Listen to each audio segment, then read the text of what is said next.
The phone sits on the coffee table between them, screen glowing in the dim light of Jonah's studio apartment. Avery Reyes stares at it like it might explode. She shouldn't have picked it up, shouldn't have unlocked it when Jonah asked her to check his calendar while he was in the darkroom, shouldn't have noticed the folder icon half hidden in his photo gallery, shouldn't have tapped it, but she did, and now she's looking at herself. Not one photo, not two, 197 photos of her stretching back through years she can barely remember. Photos she never knew existed. Avery laughing at something off camera mid-sentence at their favorite cafe. Avery with rain in her hair, looking up at the Seattle sky. Avery asleep on his couch, afternoon light painting gold across her face. Avery, Avery, Avery. Each one framed like she's something precious, something worth preserving. The folder is labeled simply E. Her hand trembles. The phone nearly slips from her fingers.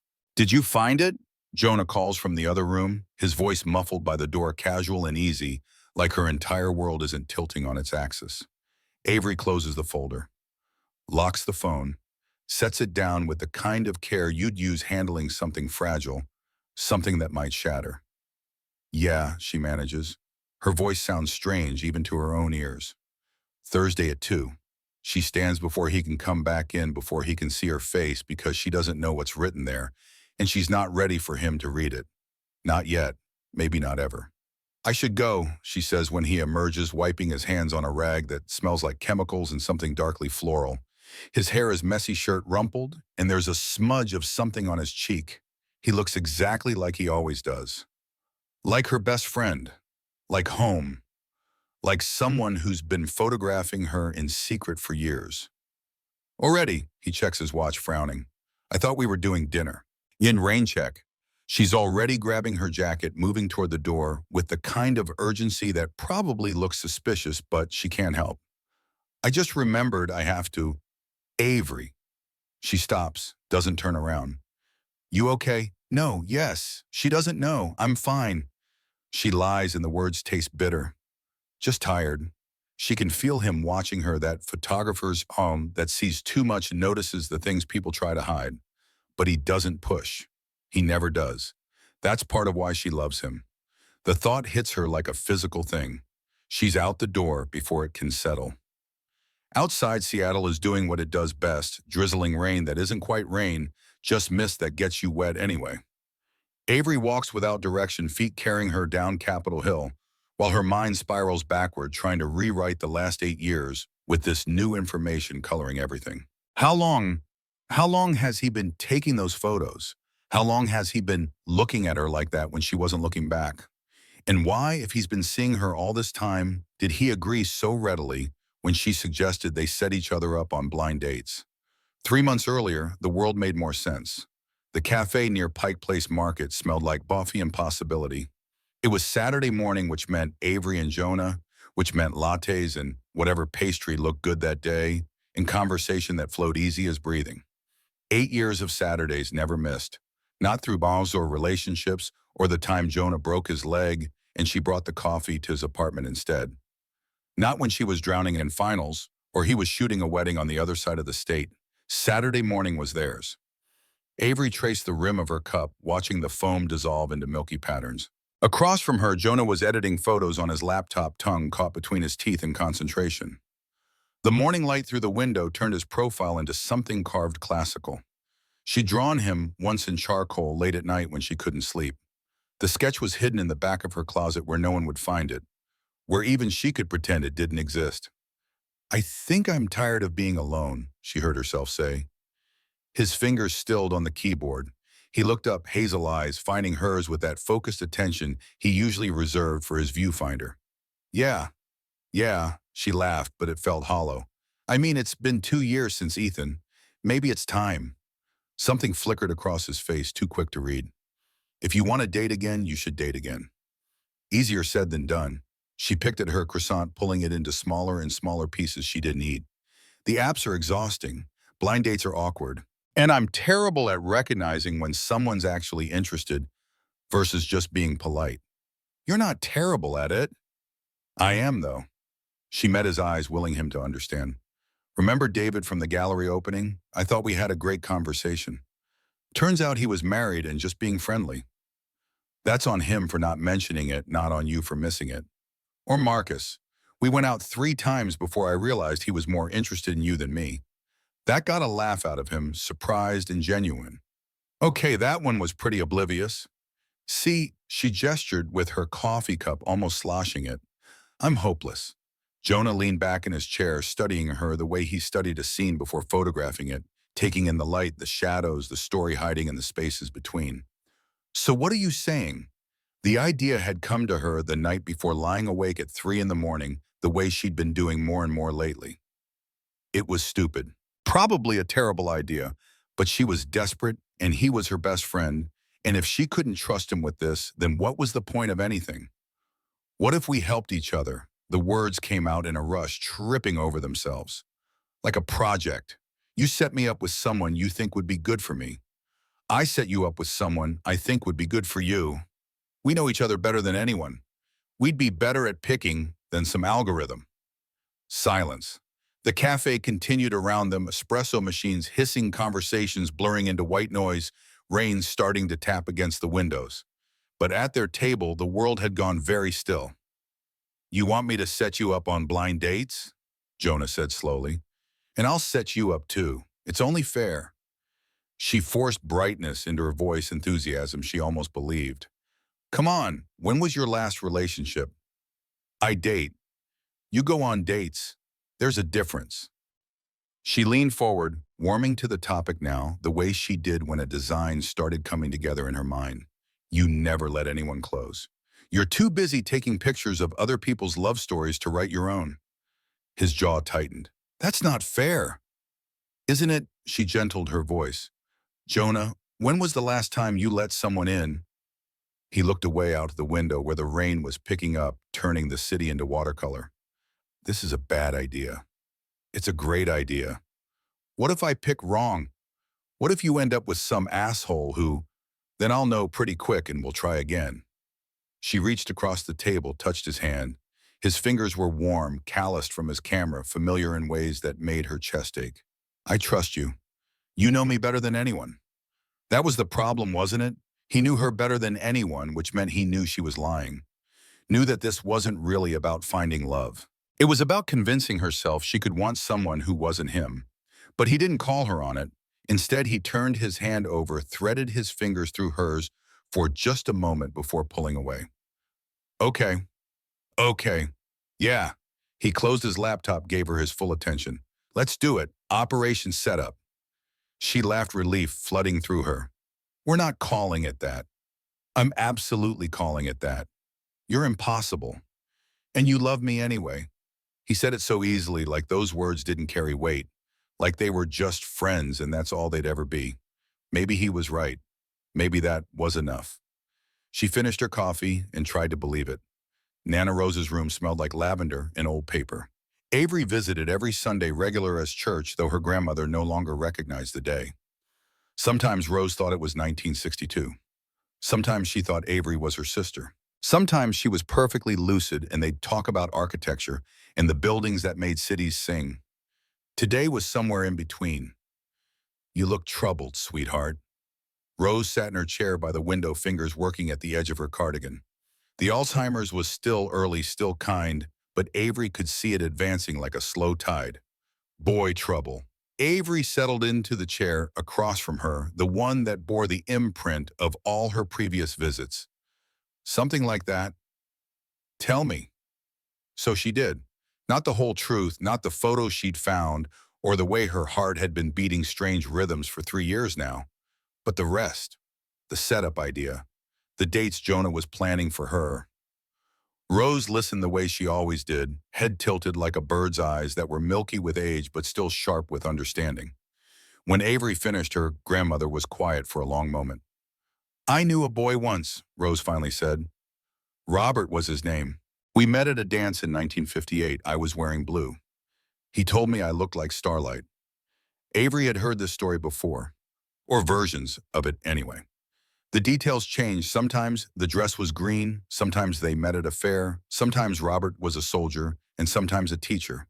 The unreliability of memory made her grandmother's stories feel like myths shape-shifting with each telling, but the ending was always the same. I loved him. Rose continued, staring out at the gardens she could no longer walk through. But I was scared. He was risky, unpredictable, not the kind of man you built a stable life with. So I chose your grandfather instead. Good, steady Philip. You were happy with Grandpa. I was content. Rose turned to her, and suddenly her eyes were clear, focused in a way that made Avery's breath catch. But I wasn't happy.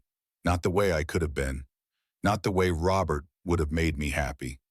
I chose safety over joy, and I've regretted it every day since. Nana, don't make my mistake, Avery. Her grandmother's hand found hers grip surprisingly strong. If you love someone, tell them. Don't wait for the perfect moment. Don't convince yourself you can love someone else just as well. You can't. Love isn't logical. It's not a choice you make with your head. The words hit too close. Avery looked away.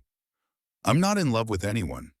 Aren't you? And because she couldn't answer that, because the truth was sitting in her throat like something sharp and hot, she changed the subject. Asked about the book Rose was reading. Let her grandmother's attention drift like it always did, eventually the moment of clarity passing like sun through clouds. But the words stayed with her. Don't make my mistake. As if it was that easy. As if love was something you could just reach for and expect to hold without burning your hands. The text came 3 days later. Jonah found someone. Saturday night, 7 p.m., Spina say. Her name is Sienna. Avery stared at the message and her kitchen coffee going cold in her hand. She'd known this was coming. She'd suggested what, but seeing it written out made it real in a way that hollowed her chest. Avery, tell me about her. The dots appeared, disappeared, appeared again. She watched them like they held the secrets of the universe. Jonah, artist. Paints mostly abstracts. Funny, kind, lost her mom last year so she understands grief. I think you'd like her. Avery, sounds perfect, Jonah. Your turn, start looking. She set the phone down. Picked it up, set it down again. This was what she wanted, what she'd asked for. Jonah finding her someone perfect, someone who wasn't him, someone who could make her forget the way her heart stuttered every time he said her name. She opened her contacts, scrolled through possibilities, tried to think of who would be right for him. Who could make him smile the way he deserved?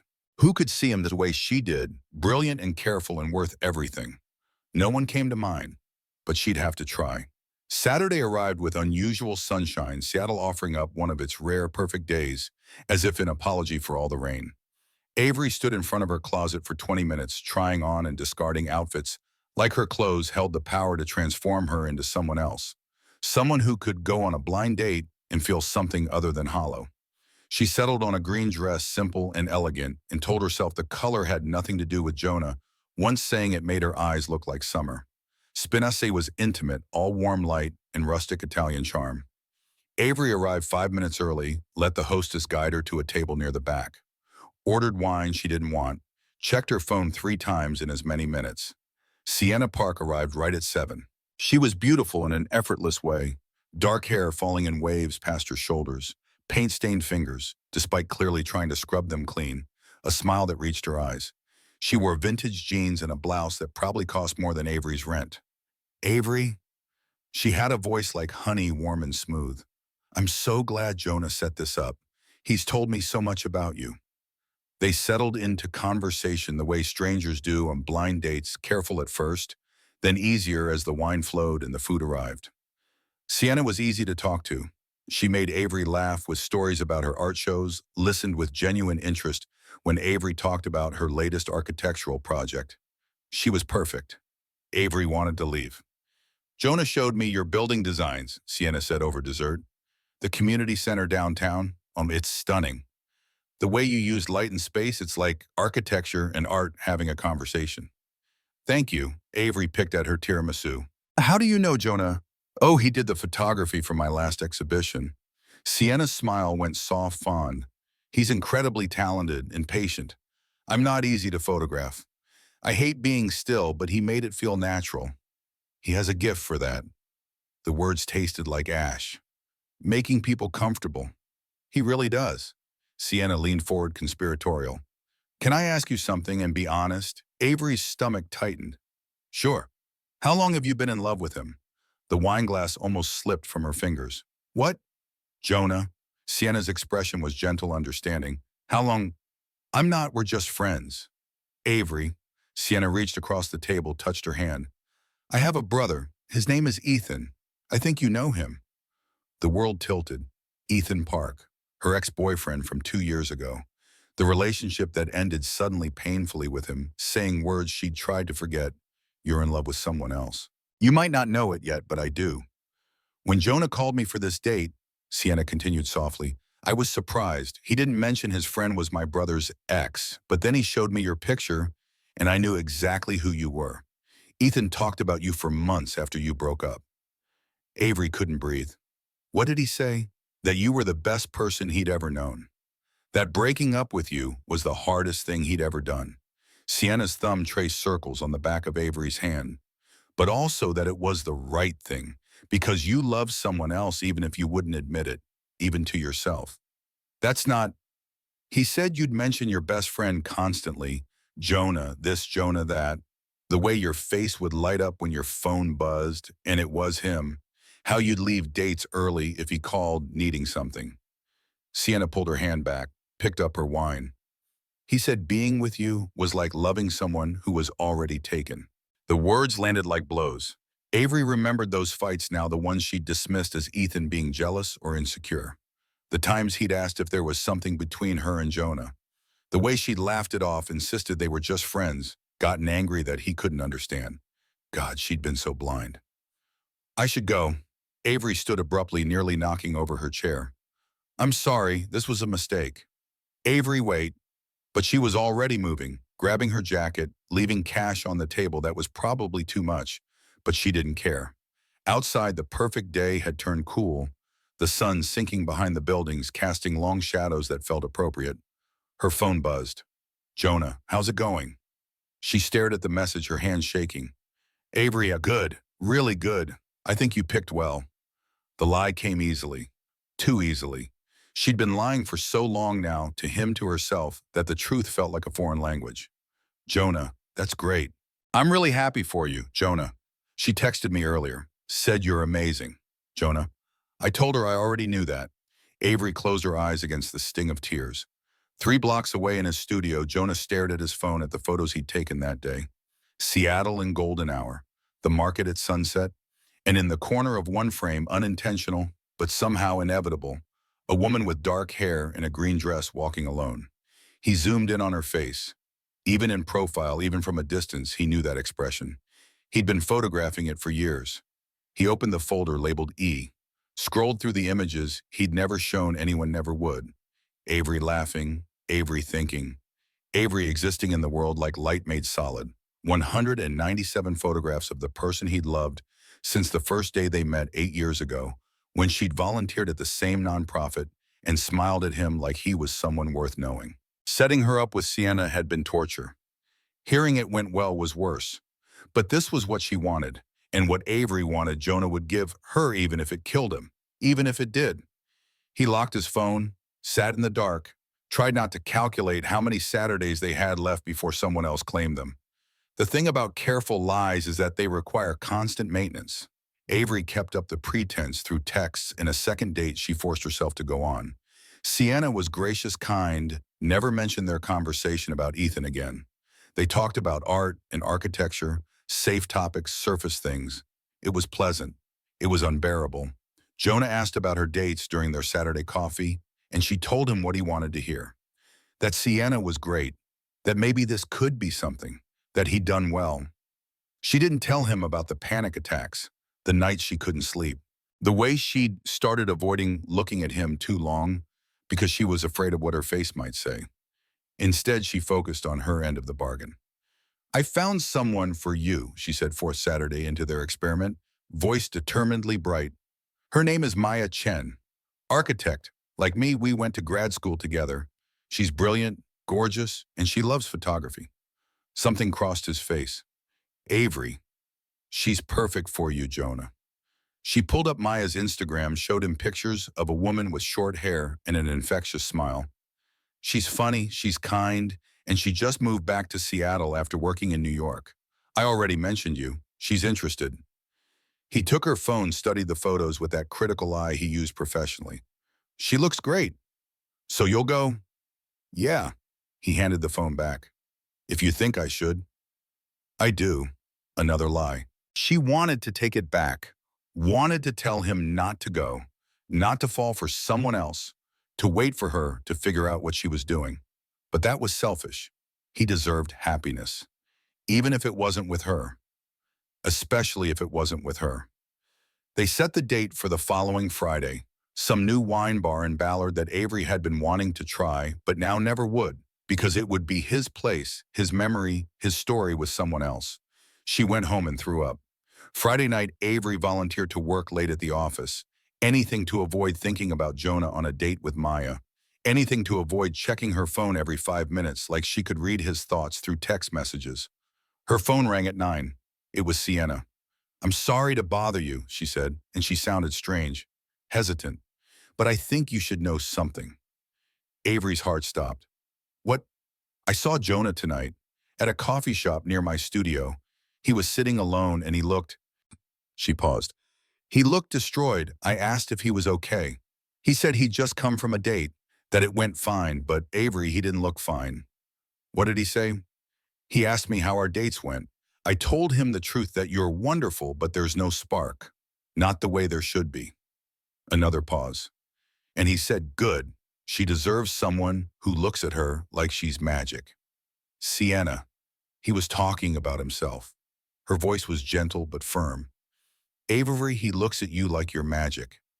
I saw it in the photos he showed me. Every single one. You're not just his subject.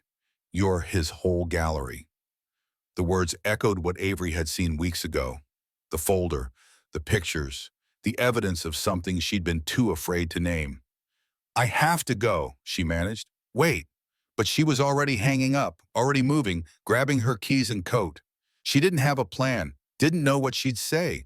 But sitting still felt impossible, like her skin was too small for everything she was feeling.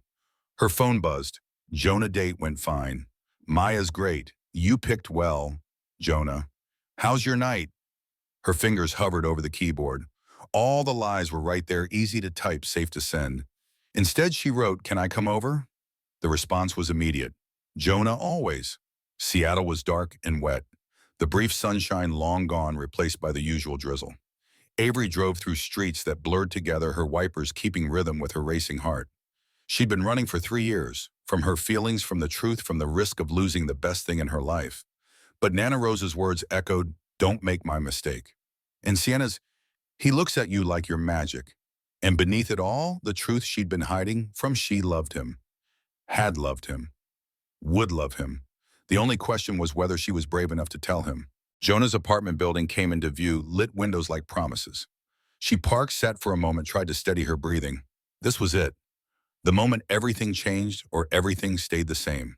She got out of the car and walked toward the door, her future unwritten, her heart hammering against her ribs like it was trying to escape or trying to lead her home. She didn't know which, but she was going to find out. The door opens before she can knock. Jonah stands there in the half-light of his apartment, hair damp like he just showered, wearing soft clothes that make him look younger than 30. His eyes search her face, taking in whatever he finds there, with that quiet intensity that makes her feel seen in ways that are both comforting and terrifying. Hey, he says softly. Hey. They stand their threshold between them, the weight of everything unsaid pressing down like the Seattle rain that never quite stops. You going to come in, he asks, and there's something in his voice, careful, gentle, like he's talking to something wounded. Maybe he is. Avery steps inside. The apartment smells like darkroom chemicals and coffee familiar as her own skin.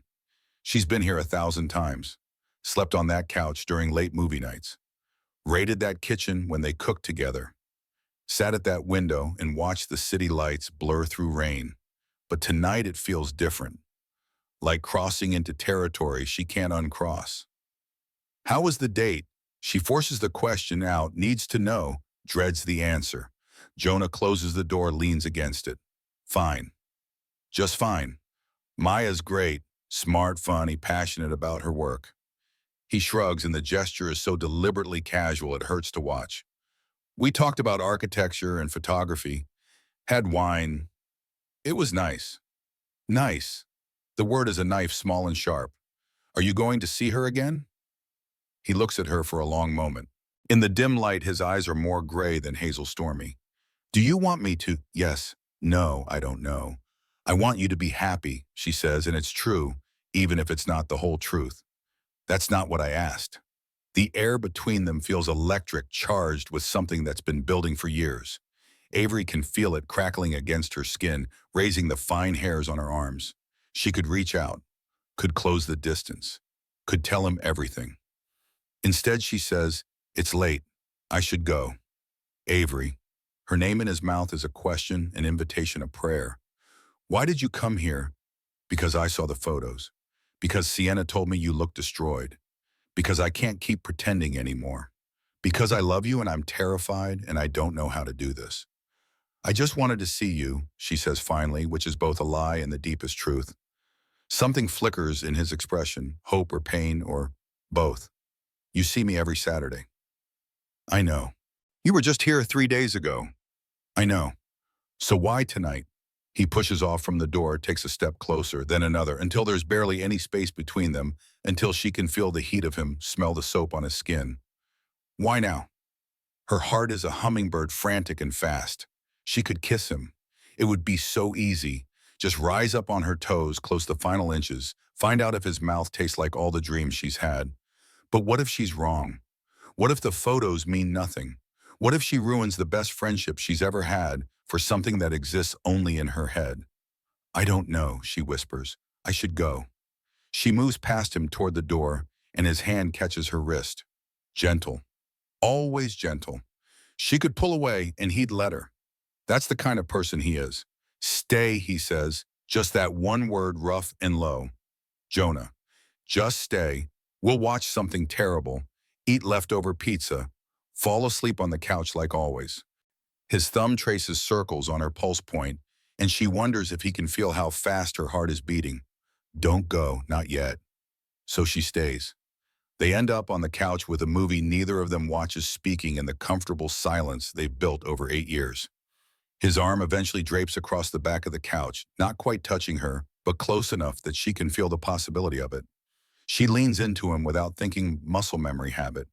This is how they always are. This is safe. But tonight, everything feels like it means something more. Halfway through the movie, her phone buzzes. A text from Sienna. Did you tell him? Avery types back. Tell him what you know what. She locks her phone. Doesn't answer. Beside her, Jonah shifts. Everything okay? Yeah, just Zara. The lie comes automatically now, smooth as breathing. How is she? Good. Busy, saving lives at the hospital. Avery keeps her eyes on the screen, watching actors pretend to be in love, wondering if that's all anyone ever does. She wants to meet up next week. That's good. More silence. On screen, the couple kisses in the rain, strings swelling, and it's so predictable, it should be funny. But instead, Avery feels her throat tighten. Can I ask you something? Jonah's voice is quiet, thoughtful. And you have to be honest. Dread pools in her stomach. Okay. Do you actually like Sienna? Or are you just going along with this because you think you should? The question catches her off guard. She turns to look at him, finding his gaze already on her, searching. What do you mean? I mean, he runs a hand through his hair, frustrated. You've been weird since the first date. Distant. Like you're somewhere else, even when you're right here. I'm not Avery. He says her name like it's the only word that matters. I know you. Something's wrong. She could tell him, should tell him. The words are right there burning in her chest, but fear is a powerful thing. I'm fine, she says, just tired. Work has been intense. He doesn't believe her. She can see it in the way his jaw tightens, the way he looks away. But he doesn't push because he never does. They finish the movie in silence that feels less comfortable, now weighted with all the things they're not saying. Avery leaves at midnight and Jonah doesn't ask her to stay again. The phone calls start 3 days later. Avery goes on another date with Sienna, this time to an art gallery opening in Pioneer Square. Sienna introduces her to other artists, makes her laugh, is attentive and interesting, and everything a date should be. Avery spends the whole time thinking about Jonah. She calls him on the way home, sitting in her car in the parking garage, engine off. He picks up on the first ring. How'd it go? Good. She leans her head back against the seat, closes her eyes. She's really great. Well, but it was good. Avery. God, the way he says her name. Like he can read all the spaces between her words. Tell me about your day, she says instead of answering. What did you shoot? And he does. Tells her about a wedding he photographed in the San Juan Islands, about the light through the trees, about the couple who were so nervous they forgot their vows and just stood there laughing. He has a way of describing things that makes her see them, that makes the world feel both bigger and more intimate. They talk for 2 hours. She doesn't remember hanging up, just remembers falling asleep with her phone still warm against her ear. His voice, the last thing she heard. It becomes a pattern. Date with Sienna, call with the Jonah. Another date, another call. Each conversation lasting longer than the date itself, stretching into the early hours of the morning, when the city is quiet and the world feels small enough to hold just the two of them. Jonah goes on a second date with Maya, tells Avery about it during their Saturday coffee. She listens and smiles and feels something in her chest crack a little wider. Then he calls her that night. You okay? She asks because she can hear something in his voice, something off. Yeah, just, he sighs. Maya's great, she really is. But, uh, there's no but, I'm just tired.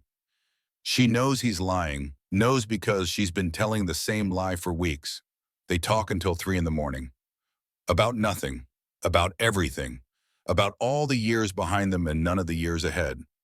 Neither of them mentions that this isn't normal, that best friends don't usually do this, maybe because acknowledging it would mean acknowledging everything else. Kai Bennett's divorce is finalized on a Tuesday. Jonah finds out when he stops by Kai's house, one of those modern builds in Fremont, with too much glass and not enough soul. His friend opens the door looking like he hasn't slept in days, holding a tumbler of what's definitely not water. It's done, Kai says, stepping aside to let Jonah in. Signed and filed and officially over. The house is half empty, boxes everywhere, gaps on the walls where pictures used to hang. The dissolution of a marriage packed up like any other moving day. Jonah doesn't know what to say. He and Kai have been friends since college, business partners for 5 years, but he's never been good with this kind of thing. Grief and loss and the ways people break. I'm sorry, man. Don't be. Kai takes a long drink. It's better this way. We were making each other miserable. I just wish I'd figured it out sooner. Before we wasted 5 years trying to force something that was never going to work. They sit in what used to be a living room on a couch that Kai will probably have to sell or leave behind. The city spreads out below them through floor-to-ceiling windows, indifferent to private pain. You ever know something and not know it at the same time? Kai asks after a while. Like logically you understand what's happening, but emotionally you're still 10 steps behind. Jonah thinks about Avery, about 8 years of Saturdays and photographs he shouldn't have taken and dates with other people that feel like lies. Yeah, he says quietly. I know what you mean. Sarah and I were wrong from the start. Different values, different goals, different everything. Kai stares into his glass like it holds answers. But I convinced myself it could work. That love was enough, that I could make myself feel what I was supposed to feel. Sometimes people aren't compatible. That doesn't mean... I knew, though. Kai cuts him off, voice sharp now. That's the thing, Jonah. I knew. There was this moment maybe 3 months in where I realized I didn't want to marry her. And I did it anyway. Proposed 6 months later, went through with the wedding even though I spent the whole morning feeling like I was going to throw up. Why? Because it made sense on paper. Because everyone expected, because I was too much of a coward to admit I was in love with someone else. The words land heavy. Jonah looks at his friend, really looks, and sees all the regret written there. Who, he asks? Doesn't matter now, I never told her. Never even tried. And then Sarah came along and she was great, beautiful, smart, successful, and I thought maybe I could love her the same way. That wanting could become loving if I just tried hard enough. Kai. It doesn't work like that. Kai laughs bitter and broken. You can't force it. You can't logic your way into loving someone. The heart wants what it wants, and all you can do is be honest about it or waste years pretending. Jonah sits with that, thinks about Avery with Sienna, himself with Maya. The careful distance they've been maintaining, like it's keeping them safe instead of slowly killing them. What if being honest ruins everything? He asks quietly. Kai looks at him, then really looks, and understanding crosses his face. Is it Avery? Jonah doesn't answer. Doesn't need to. How long? Since the beginning. The admission feels like exhaling after holding his breath for years. 8 years, since the day we met. Jesus, Jonah. I know. Does she know? No. He runs his hands through his hair, frustrated. Maybe, I don't know. She suggested we set each other up on dates. If she felt the same way, she wouldn't have done that. Or she's as scared as you are. She's not, Jonah. Kai leans forward intense now. I just spent 5 years with the wrong person because I was too afraid to tell the right person how I felt. Don't do what I did. Don't waste time you can't get back. What if I lose her? What if you already have? The question sits between them unanswerable. Jonah leaves an hour later, drives through Seattle streets that blur in the rain. He thinks about wasted time, about photographs of a woman who doesn't know she's been seen, about phone calls that last until dawn and dates that feel like betrayals, about how much longer he can keep lying to both of them. Sunday comes with unusual heat, one of those rare Seattle days, where the sun feels aggressive, where the whole city emerges from hibernation to worship the light they usually lack. Avery visits Nana Rose like always, finds her grandmother in the day room agitated in a way she hasn't been before. Where is he? Rose demands as soon as she sees Avery. Where's Robert? Nana, it's me, Avery. I need to see Robert. I have to tell him. She breaks off, frustrated hands plucking at her dress. Why can't I remember what I need to tell him? Avery kneels beside her chair, takes her grandmother's hands. They're cold, despite the heat thin as bird bones. It's okay. You don't have to remember. But I do. It's important. It's... Rose's eyes suddenly focus, sharpening with that clarity that comes and goes like light through clouds. Is it too late? Did I lose him? You didn't lose anyone? Liar. But Rose says it gently, sadly. She cups Avery's face in her palm. You have his eyes, Robert's eyes. I always thought, if we'd had children. Avery's throat tightens. Nana, don't wait like I did. Rose's grip becomes urgent. Please, don't spend your whole life wondering what if. A knock at the door interrupts them. Avery turns to find Jonah in the doorway holding flowers dahlias, Rose's favorite, though Avery doesn't remember telling him that. Sorry, he says. I texted, but you didn't answer. I thought you might want company. Rose's face transforms. Robert? Oh, Robert, you came. Avery starts to correct her, but Jonah catches her eye, shakes his head slightly.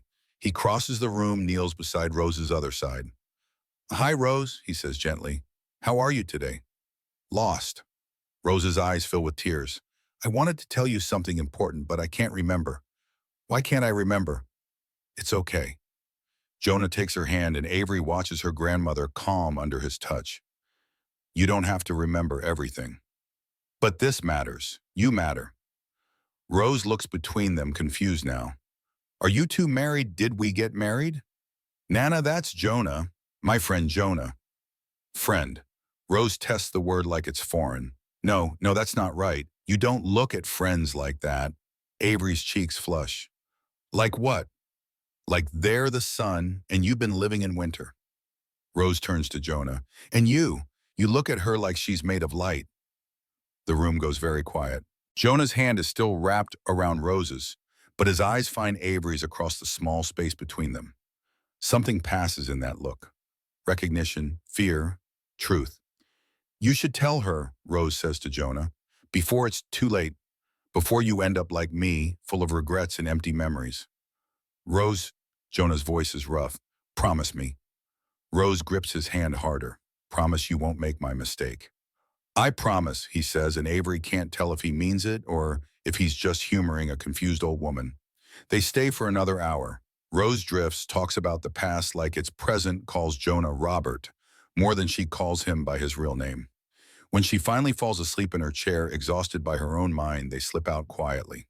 The parking lot is bright and hot, the sun reflecting off car windshields like signals. Avery stops by her, car keys in hand, and Jonah stops beside her. Thank you, she says. for coming, for being kind to her. I love your grandmother. She doesn't remember you half the time. I still love her. He leans against her car, face tilted up to the sun. She's not wrong, you know. Avery's heart stutters. About what? About regrets. He looks at her then, and his expression is open in a way that makes her want to run and stay in equal measure. About wasting time. This is it, the moment. She can feel it crystallizing around them, can feel the weight of choice pressing down. Tell him, tell him, tell him, tell him. Jonah, her phone rings. Zara's face fills the screen. Sorry I have to, she answers. Hey Z. Avery, thank God. Zara's voice is tight with panic. I need you. Can you come over? What's wrong? Just please, I need my best friend. She looks at Jonah at the moment slipping away. I'll be right there. I'll come with you, Jonah says immediately. No, it's she probably needs girl talk. I'll call you later. Something shudders in his expression. Yeah, sure. She gets in her car, starts the engine. Watches him in her rearview mirror as she drives away, standing alone in the parking lot, getting smaller and smaller, until the distance swallows him whole. Zara's apartment is chaos. She opens the door and scrubs, mascara smeared, holding a wine bottle like a weapon. Thank God you're here. What happened? Everything? Nothing? I don't know. Zara collapses onto her couch and Avery sits beside her. I think I'm in love with someone I can't have. Avery's stomach drops. Who? Dr. Morrison, from work. He's brilliant and funny, and we have this chemistry that's just... She makes an explosive gesture. But he's technically my supervisor, so nothing can happen. Hospital policy. I could lose my job. Z, I'm so sorry. The worst part, Zara laughs sharp and painful. I see him every day. Have to pretend everything's normal. Go on dates with other people to convince myself I can move on. But I can't. I tried, Avery. God, I've tried. But my heart won't listen to my head. Avery reaches for her friend's hand and something inside her cracks. Because she knows. She knows exactly what that feels like. What am I supposed to do? Zara asks. Keep pretending. Wait and hope something changes. I'm 29 years old. I don't have time to waste on impossible things. Maybe it's not impossible. It is, though. The rules are clear. And even if they weren't, what if I'm wrong? What if I tell him and he doesn't feel the same way? I'd lose him as a colleague, as a friend, everything. But what if you're not wrong? Zara looks at her, eyes red and lost. How do you know? How do you ever really know? And Avery doesn't have an answer, because she doesn't know either. She's been living in the same uncertainty for 3 years, too afraid to reach for what she wants in case it disappears. They sit together in the dying light, two women in love with men they're afraid to claim, and the irony isn't lost on either of them. You should tell him, Zara says eventually. Jonah. Avery freezes. What? Don't play dumb. I've known for 2 years. Zara squeezes her hand. The way you talk about him, the way your whole face changes when your phone buzzes, and it's him. You're in love with your best friend, and you're too scared to tell him. That's not, Avery, I'm a doctor. I notice things. Like how you started setting him up on dates right around the time I mentioned wanting to introduce you to someone. Like you were trying to prove something to yourself. The words hit too close. It's complicated. It's only complicated because you're making it complicated. Zara's voice gentles. What's the worst that could happen? I could lose him. And the best, Avery closes her eyes, sees all the possibilities spreading out like photographs. Jonah's mouth on hers, his hands in her hair, waking up next to him, building a life, all the things she wants so desperately, it physically hurts. I don't know if I'm brave enough, she whispers. Then fake it until you are. They talk for another hour, crying and laughing and drinking wine straight from the bottle. When Avery finally leaves, night has fallen, the city transformed into points of light against darkness. She drives home on autopilot, Zara's words echoing in her head.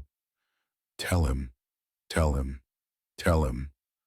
But fear is louder than courage, and some risks feel too big to take. Jonah hears everything.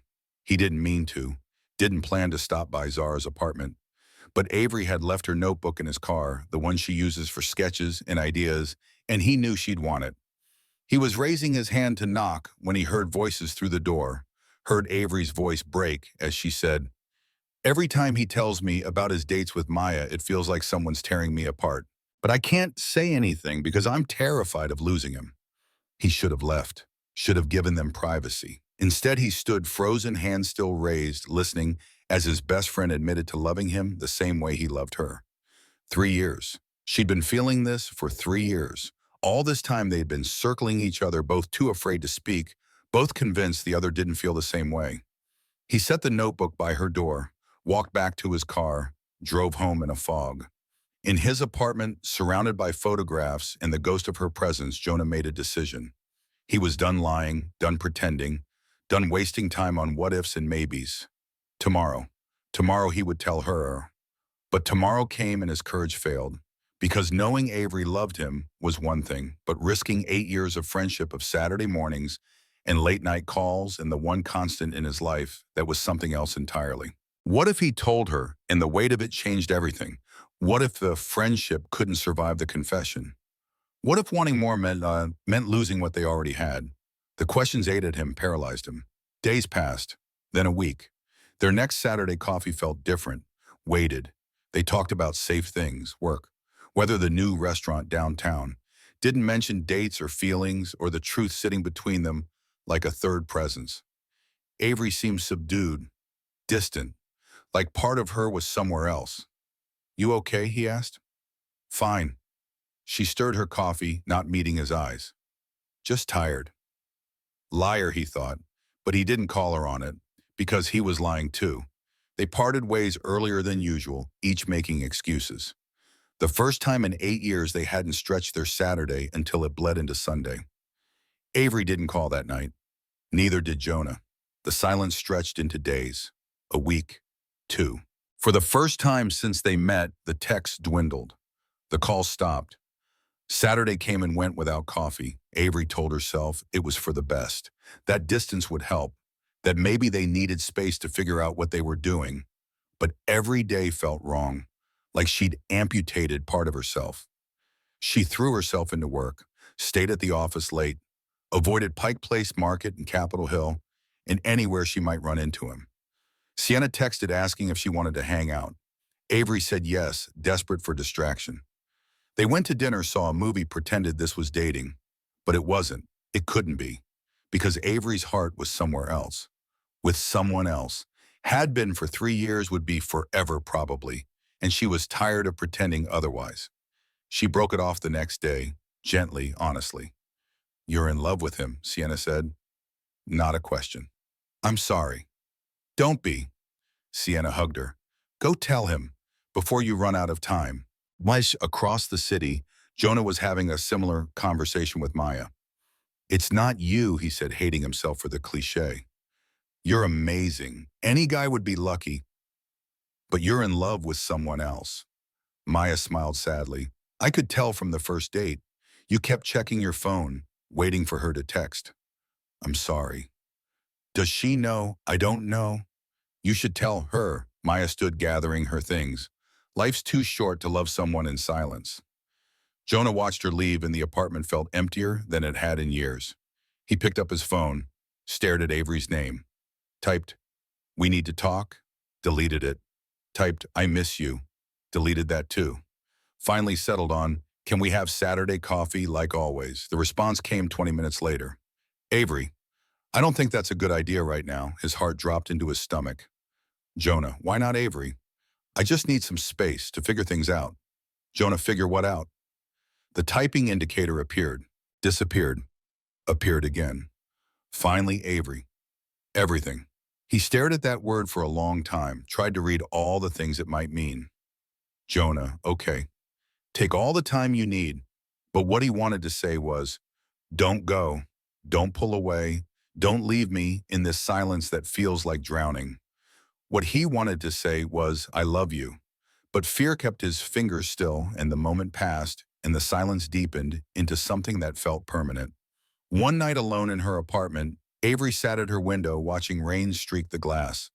She opened her laptop, went through her messages with Jonah, scrolling back through years of conversation.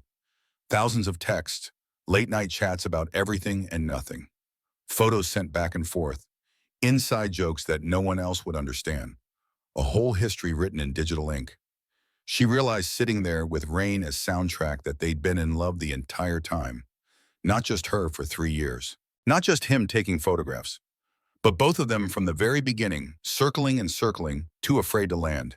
And now they'd circled so long they'd gotten dizzy, lost sight of what they were orbiting, were spinning away from each other in opposite directions. She thought about Nana Rose, about wasted time and empty regrets, about a woman who chose safe over joy and spent her life wondering what if.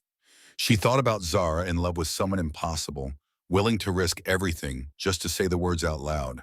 She thought about Jonah, about 8 years of friendship and 3 years of secret love, and the way he said her name like it was the only word he knew how to say right. And she thought enough. Enough lying, enough hiding, enough being afraid. If she was going to lose him, and maybe she already had, then she wanted to lose him honestly. Wanted him to know the truth before the silence in between them became a wall too thick to break through. She picked up her phone. Avery, I needed to tell you something. Can I come over? The response was immediate. Jonah always. She grabbed her keys and didn't let herself think twice. The drive to Capitol Hill feels both endless and too short. Avery's hands shake on the steering wheel. She rehearses what she'll say over and over, but the words keep rearranging themselves, refusing to settle into anything that sounds right. I love you. I've been in love with you for 3 years. I saw the photos, the folder marked E, all 197 of them. I can't keep pretending anymore. I can't keep lying.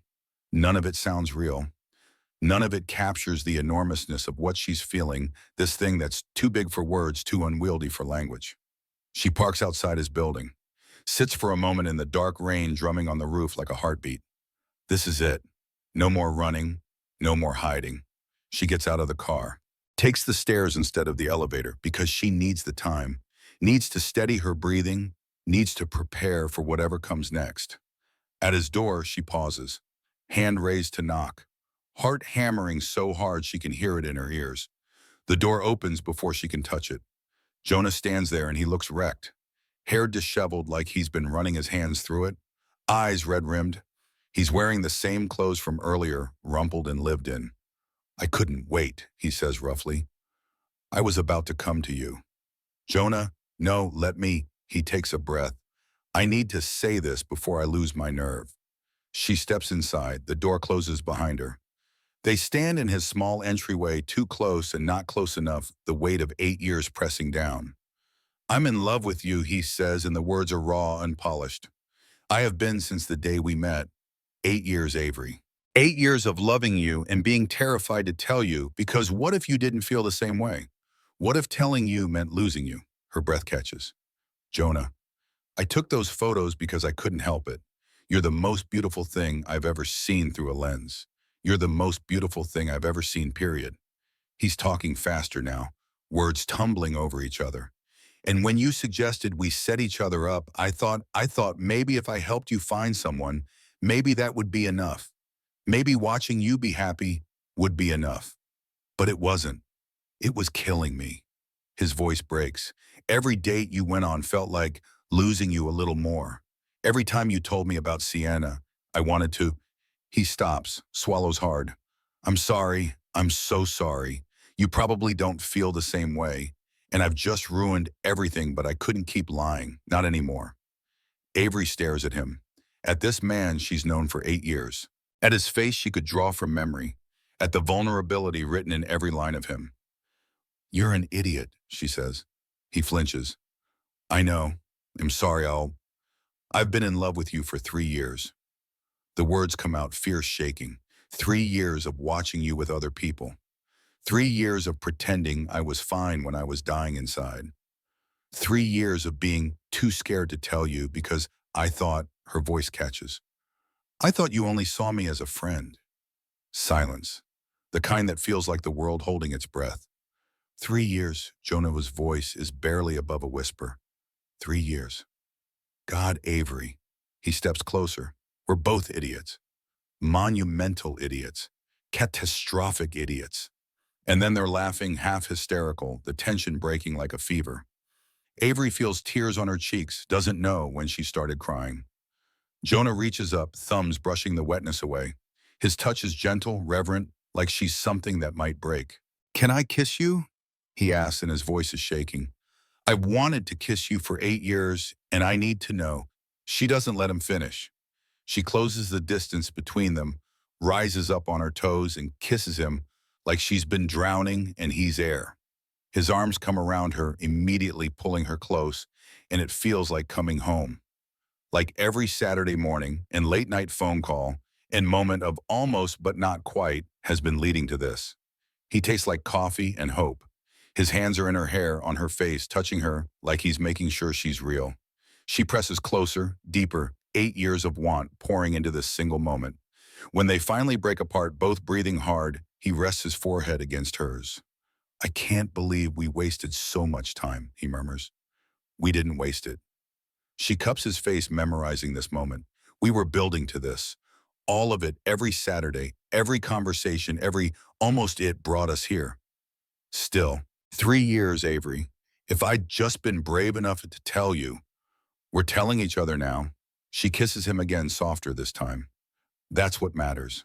They move to the couch, unable to stop touching hands, intertwined, his arm around her shoulders, her head on his chest. The city glitters beyond the windows, indifferent to private miracles. "Tell me about the photos," she says eventually. "The folder?" He tenses slightly. "You saw them. The day I borrowed your phone, I'm sorry I didn't mean to invade your privacy, but don't apologize." He tilts her chin up, meets her eyes. "I'm not ashamed of them. You're Art Avery. You're light and grace and everything worth capturing. I couldn't not photograph you." 197 photos. 197 moments of falling more in love with you. His thumb traces her jawline. "There are more, actually, on my computer, on old hard drives, years worth." Something warm unfurls in her chest. "Can I see them sometime?" "All of them, whenever you want." They talk for hours about the 3 years, about the dates they went on trying to convince themselves they could love other people, about the phone calls that lasted until dawn, about every missed opportunity and moment of cowardice. "I overheard you," Jonah admits, "that night at Zara's. I was bringing back your notebook and I heard you tell her you love me." "You heard that?" "I almost knocked, almost came in and told you right then." He traces patterns on her palm, "But I got scared. What if hearing it secondhand was different from hearing it from you? What if I told you and the weight of it changed everything?" "Nothing could change how I feel about you." She kisses his knuckles. "Nothing, Jonah." "I know that now." He pulls her closer. "But fear makes you stupid. Catastrophically stupid. We really need to stop saying that word." She laughs against his chest, feeling lighter than she has in years. "What happens now?" "Now." He presses a kiss to the top of her head. "Now we stop lying. Stop setting each other up with other people. Stop pretending we're just friends when we both know we've never been just friends." "So what are we, everything?" He says it simply, like it's obvious. "We're everything." Outside, Seattle sleeps. Inside, two people who've been circling each other for 8 years finally land, and the impact feels like flying. The call comes at 4 in the morning 2 weeks later. Free is asleep in Jonah's bed, a new normal. They're still adjusting to when her phone rings. She fumbles for it in the dark, Jonah stirring beside her. "Hello, Biseo." "Ms. Reyes, this is Evergreen Care Center." The voice is gentle but grave. "It's about your grandmother." The world narrows to a single point. "I'll be right there." Jonah is already getting dressed, pulling on jeans and a sweater. "I'm coming with you." She doesn't argue, just gets ready in a fog. Movement's mechanical. They drive through pre-dawn Seattle, the city still dark, streets empty. Jonah's hand never leaves hers. At the care center, a nurse meets them in the hallway. Her expression says everything before she speaks. "I'm so sorry. She passed about 20 minutes ago. It was peaceful. She wasn't in pain." Avery nods. Can't speak. Feels Jonah's arm around her, holding her up. They let her sit with her grandmother. Rose looks small in the bed, diminished by death. But there's peace in her face, a stillness that feels like relief. "I hope you found him," Avery whispers, taking her grandmother's cold hand. "Robert." I hope you're with him now. I hope you got your happy ending. Jonah stands by the door, giving her privacy but staying close. Always close. After there are forms to sign, arrangements to make, phone calls to family members, the machinery of death grinding forward, Avery moves through it all numbly. Jonah stays beside her, a constant presence, handling the things she can't. As they're preparing to leave, a nurse approaches. Your grandmother left something for you. She was very insistent we give it to you specifically. She hands Avery a small wooden box. Inside is a letter. The paper is yellowed brittle with age. The handwriting shaky but still legible. To Robert, I'm writing this even though I know I'll never send it. Even though you're married now, living a life that doesn't include me. But I need to say these words, even if only to empty air. I should have chosen you. That day at the fair, when you asked me to run away with you, to take a chance on something wild and uncertain, I should have said yes. Instead, I said no because I was scared. Because safe seemed smarter than joy. I married Philip 3 months later. He's a good man, kind, stable, everything I thought I wanted. But he's not you. Every day for the past 40 years, I've thought about that moment, that choice, and every day I've regretted it. I hope you found happiness. I hope your life was full of joy and adventure and all the things you deserved. I hope you loved someone who was brave enough to choose you back. As for me, I'm learning to live with ghosts, with what ifs and maybes, and the particular ache of a road not taken. If I could go back, I would tell my younger self, take the risk. Love the boy who makes you feel alive. Don't settle for contentment when you could have magic. But I can't go back. So instead, I'm writing this letter I'll never send and hoping that somewhere, somehow you know. I loved you. I love you still. I will love you until the day I die. And I'm sorry. I'm so sorry. Rose Avery reads it twice, 3 times, tears streaming down her face. She thinks about her grandmother, 92 years old, dying with regrets she carried for 6 decades. Thinks about the life she could have had, the love she gave up out of fear. She looks at Jonah standing there in the fluorescent hospital light, exhausted and rumpled, and staying by her side even though it's been the longest night of both their lives. She think not me, never me. Let's go home, she says, tucking the letter carefully back in its box. He drives them back through a city beginning to wake. Sunrise starting to paint the sky in shades of pearl and gold. At a red light, she reaches for his hand. I love you, she says.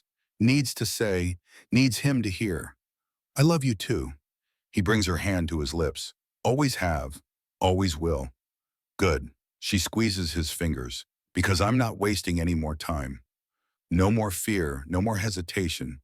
Just this, just us. Just us, he agrees. The light turns green. They drive forward. The funeral is small. Family, a few friends, co-workers from the nursing home who'd grown fond of Rose. Jonah takes the photographs. He insisted and Avery didn't have the energy to argue. But as she watches him work, she understands why. He's documenting love, the way people hold each other, the tears and laughter that coexist at funerals, the bittersweet beauty of goodbye. Later, he'll show her the photos, and she'll cry at how he managed to capture not grief but gratitude, not loss but love. After the service, people gather at Rose's old house.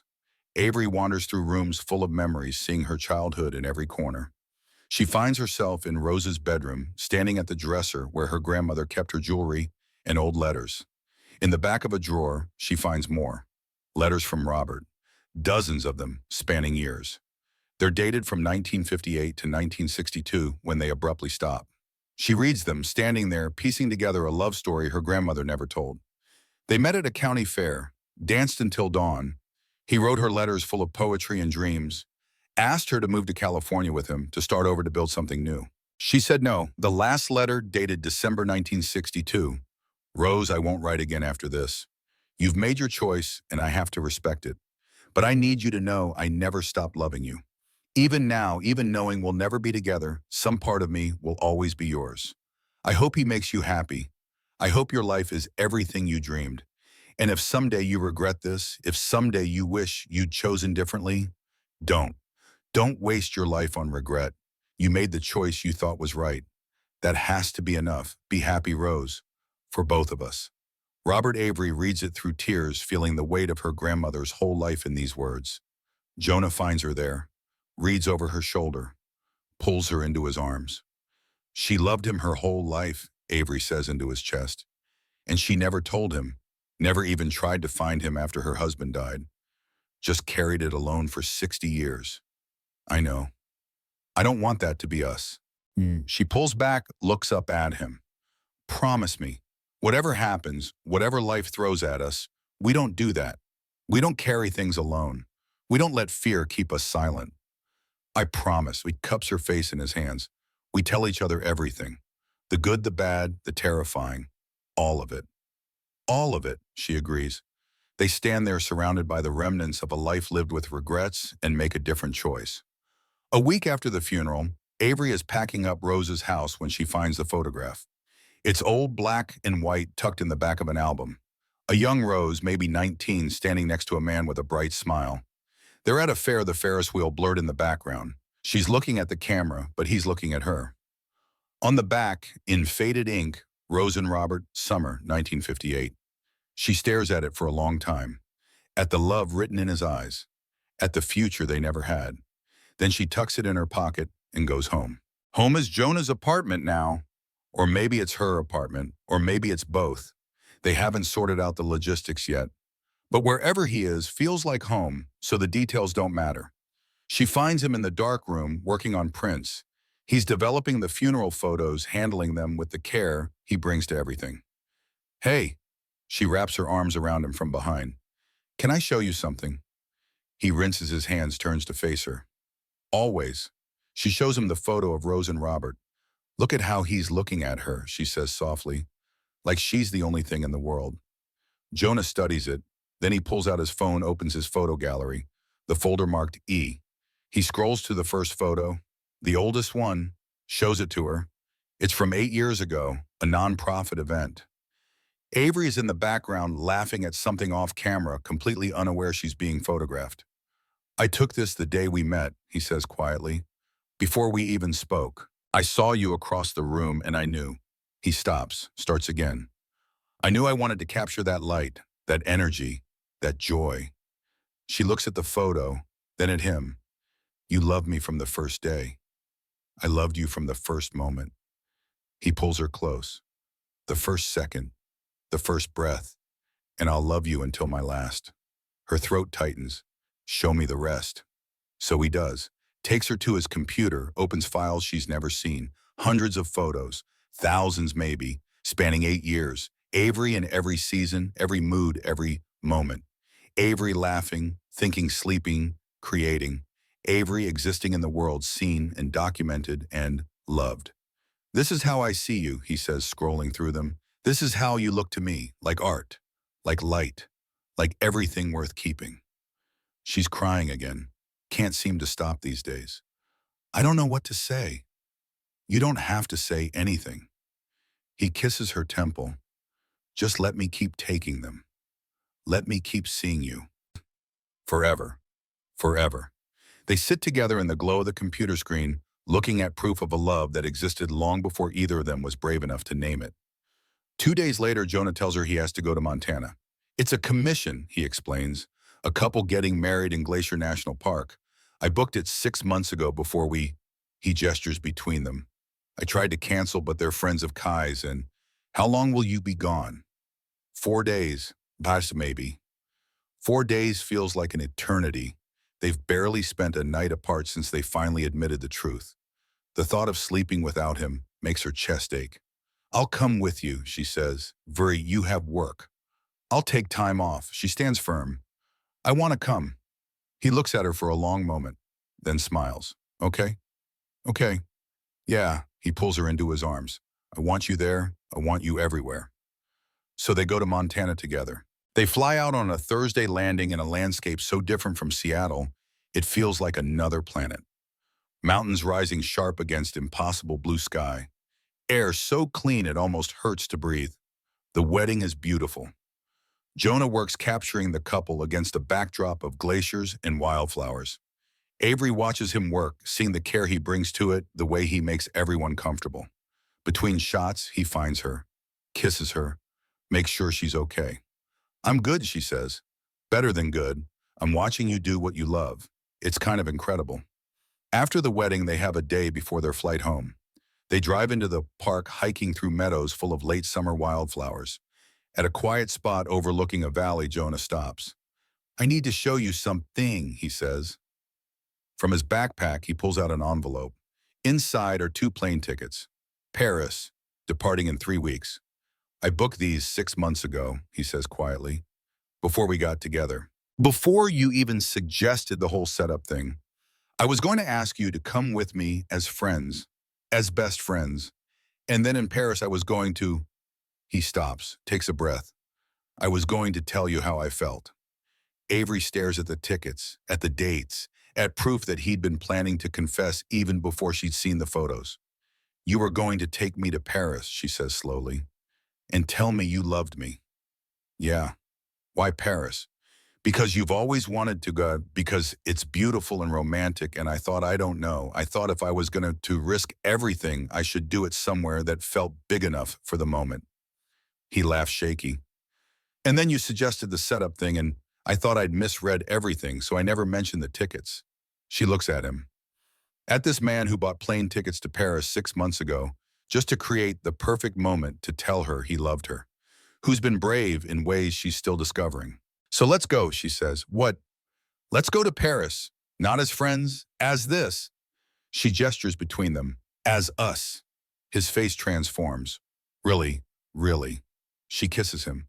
Let's go everywhere. Let's not waste a single moment. I love you, he says against her mouth. I love you too.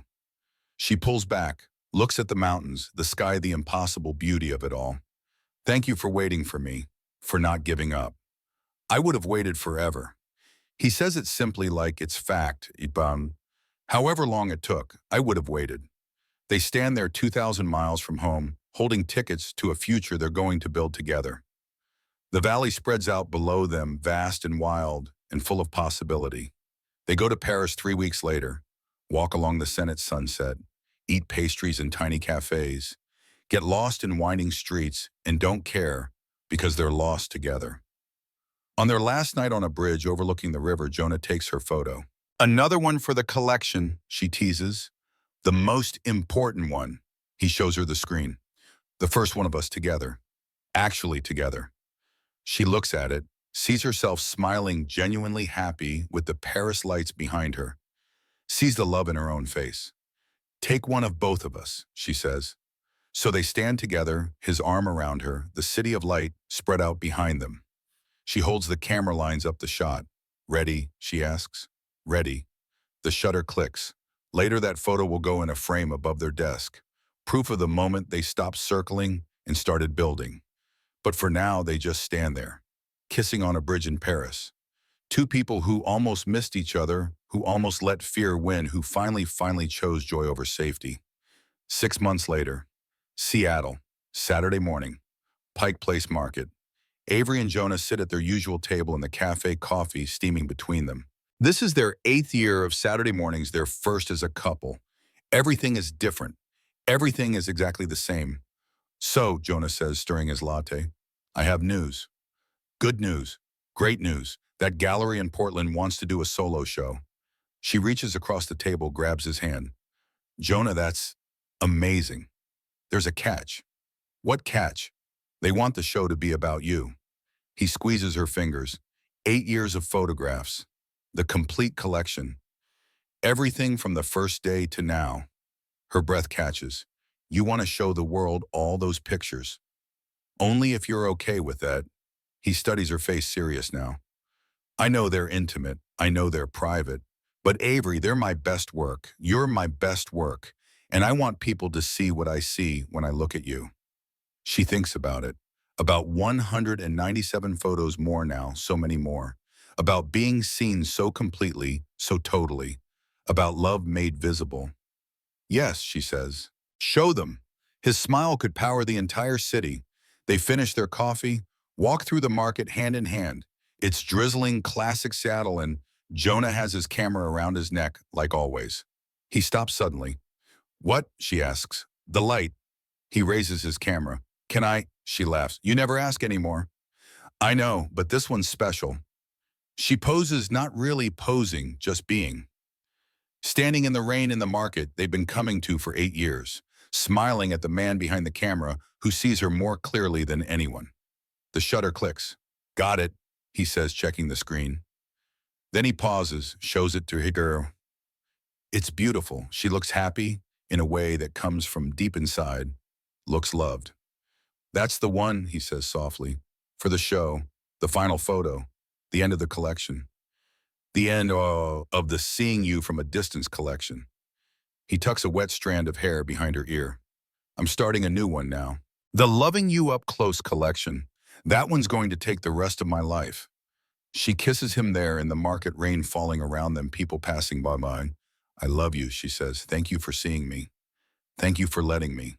He kisses her back. Thank you for choosing this, for choosing us. I'd choose you in every lifetime, she says.